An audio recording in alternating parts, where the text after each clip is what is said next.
Today we're not going to be doing any truck part installs or do anything super crazy. We're going to be talking about money. And what I mean by talking about money is we're going to be talking, I always get a lot of comments, what do you do for a living? How do you make your money, this, that, and the other. So today we're going to talk about one situation, one scenario where I made $5,500 doing absolutely nothing in a 3-month period, pretty much 3 months. And the way that I done that was I bought a truck, fixed it up a little bit, and resold it. So we're gonna go in depth on how exactly I found the truck, what all I, bought the truck for, what all I done with the truck, all the parts and accessories that I put on the truck to resell it, to clean it up, to do everything that I've done to the truck. Straightforward there, but I always get this question, so I just want to talk about a couple scenarios, and I'm gonna do these videos more often, and I'm gonna do one video in the future where I'm gonna sit down, I'm gonna go over everything, like literally pretty much everything that got me to where I am today. But for this situation, we're gonna be talking about this truck right here, popping up on the screen. This is a 2006 F350 dually, okay? It's a 6.0 power stroke, just like my beige truck that I have on the channel right now that has 20-inch lifted striker kit popping up on the screen right now. Exactly like that truck, but a dually. And it's black, and it's a long wheelbase, and it actually had lower miles than what I have on my truck now. So how I came about the truck is I'm always on Facebook Marketplace, scrolling and searching all this and that and the other, Craigslist, Auto Trader, etc. So I was scrolling through Facebook Marketplace, and I came across the F350, and actually one of my buddies had it at Day Brothers RV. His name's Anthony. So if y'all are in need of any RVs or motorhomes, anything like that, sometimes they get trucks in. Like this case, it was a trade-in. So somebody traded in their dually on a driving motorhome. They gave them X amount of dollars trade-in value, then they resell the truck or they send it to an auction. So kind of simple, there's all kinds of these places. Facebook Marketplace, obviously that's where I found it. There's all kinds of businesses that have trucks or that come across trucks, or auctions. You've got Copart, you've got all kinds of stuff where you can look for deals like this. But I seen the ad on Facebook Marketplace, and it was listed for $14,000, or maybe it was $14,500, and I was like, holy crap, that's a steal. But when buying a 6.0 power stroke, a steal can turn into being upside down, bankrupt, no money on my card. Anyway, buying a 6.0 can turn upside down very quick. So for starters, I talked to Anthony. Obviously he's my buddy, so he told me, it was very helpful to be buying it off of a salesman because they got to talk to the people that traded in. And then of course there's always like crooked salesmen and stuff like that, but everybody down there at Day Brothers RV, there's nothing crooked about that place at all. So I talked to Anthony. Of course it helped him being my friend, but like I said, all the salesmen down there, I know quite a few people down there, and there's nothing at all crooked about that place. So like I said, if you need a motorhome or an RV, awesome place to get it. These are tough times right now. A lot of people are buying RVs and just traveling and doing whatever. But anyway, back to the truck.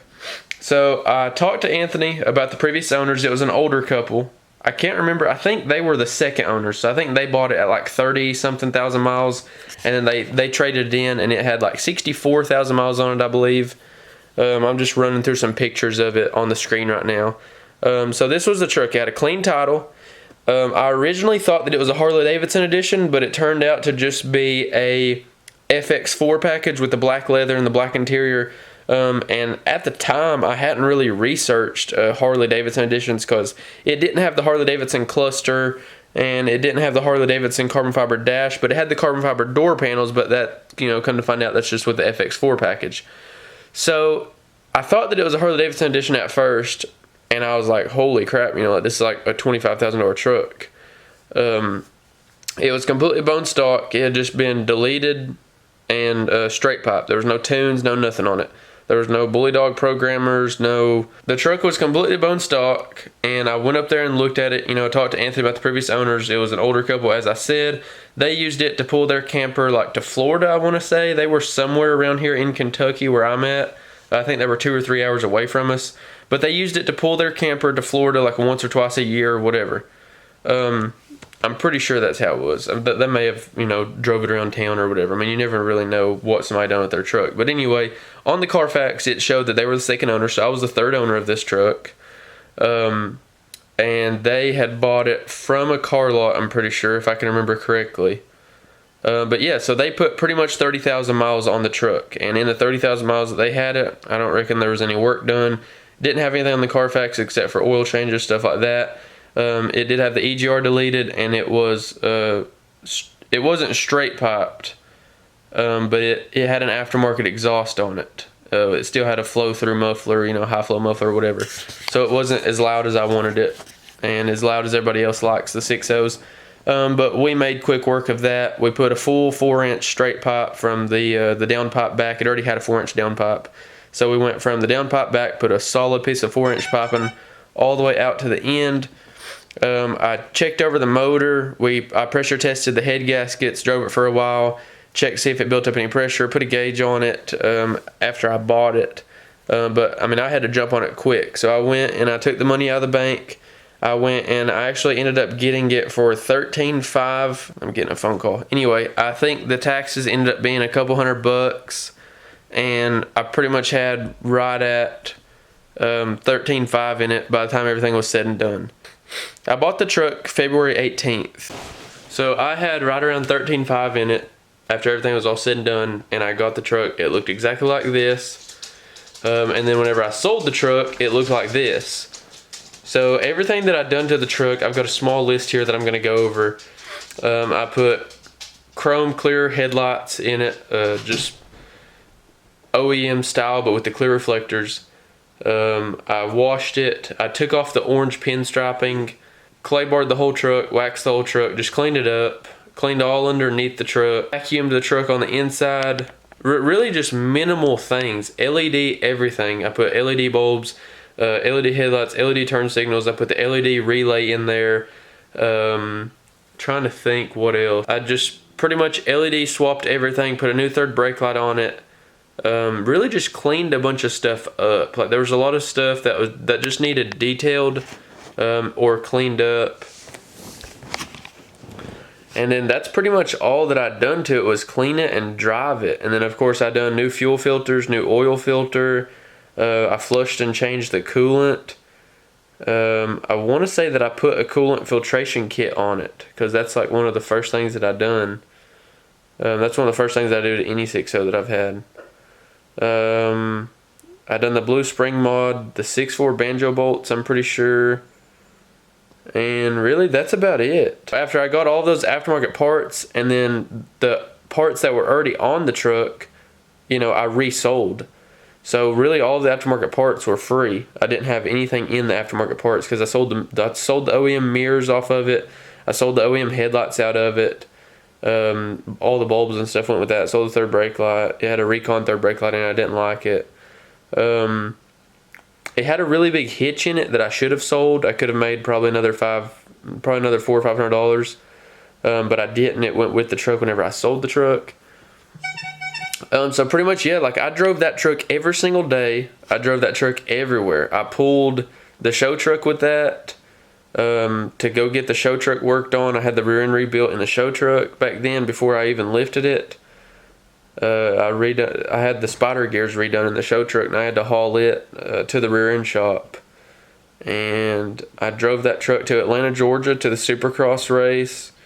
I drove that truck everywhere. I want to say whenever I sold it, it had like 69 or 60 or maybe 70,000 miles on it. I'm pretty sure I put every bit of 5,000 miles on it in a 3-month period, which is a lot for me, because I normally do maybe 6,000, 7,000 miles a year. So to do that in 3 months, it was pretty substantial for me. I mean, I drove that thing everywhere. That truck was a really, really good truck.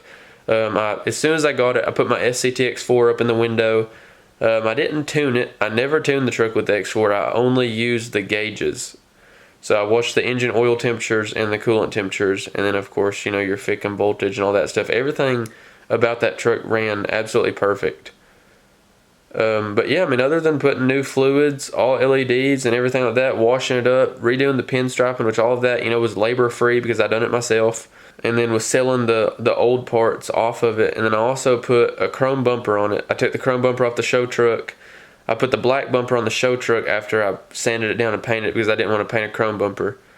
And yeah, that's pretty much it. So 3 months went by of me just absolutely driving the wheels off of this truck. You know, I had free transportation, insurance on it. I don't really count insurance. I want to say that my insurance on it was like an additional $160 a month max. I pay I think it's like $157. I don't know. All of my bills auto withdraw out of my account, so I'm sure all of y'all can relate to that. It just take it all. Just take it all at the end of each month, beginning of each month. My bills are all over the place. Most of them are in the beginning of the month, then some of them are in the end of the month. So it's just like all throughout the whole month, like my bills are just draining me. 3 months went by. I sold the truck for $19,000. Right there's $5,500. So then I have $19,000 instead of $13,500. So I had the $19,000, and that's when I decided to go ahead and build the show truck. And I don't have near that much in the show truck, just from sponsorships and stuff like that. But there's more. I reuse that money, reinvest that money, buy and resell things here and there. And we're going to do more videos on that. And then not only that, but just to get my truck today, same stuff like this. You have to use your money. You have to make your money work for you. And you just have to reinvest your money. And of course, you know, I've never lost money on buying and reselling a vehicle. I've always done really, really good on buying and reselling vehicles. So I'm sure there will be a bad one sooner or later. But I don't know. I get a lot of questions about this, so I just want to make more of like a personal style video. I just now actually a memory popped up on my Facebook of 1 year ago. I was at like 830 subscribers, and that blows my mind. The first year on YouTube I only gained 830, and now this is, you know, my second year on YouTube pretty much. I started in 2019, so I guess this is my 2019. So I started January 2019. January of 2020 I had 830. January of 2021 I have 5,000 and something. So that's just crazy to me. The growth rate is consistent. The growth rate is there. I plan on doing this. I don't ever plan on stopping. I enjoy YouTube more than anything that I've ever done in my life. So we're going to keep on making videos. But I just want to make this video, guys. Make sure to smash that like button. Comment questions if y'all have any questions. We're very, very close to having the faceplates and everything done. Then we've got some faceplates coming for the frame. And those are going to be absolutely sick, guys. So make sure that you stay tuned for that. We've got the frame will have faceplates on it in the rear. And then we're going to work on getting some made for the front as well to match the rear. It's going to be absolutely crazy. Like, it's going to be so sick. So make sure that you hit that subscribe button down below. Go check out some of the older videos. It really helps me out, and they may be interesting to you guys, because I filmed pretty much the whole build series, like going to Striker, picking up the lift, going to powder coat, picking up all the powder coat. I've done a bunch of videos that I feel like a lot of y'all haven't seen. So make sure to check out my playlist and check out the Daytona build series from last year, and hit that subscribe button down below. Always remember, everybody starts out as a nobody. Thank you all for watching. I will see you all in the next one. I hope you all enjoyed the video. Don't forget, get on there and smash that like, subscribe button, and I will see you all in the next one. Peace.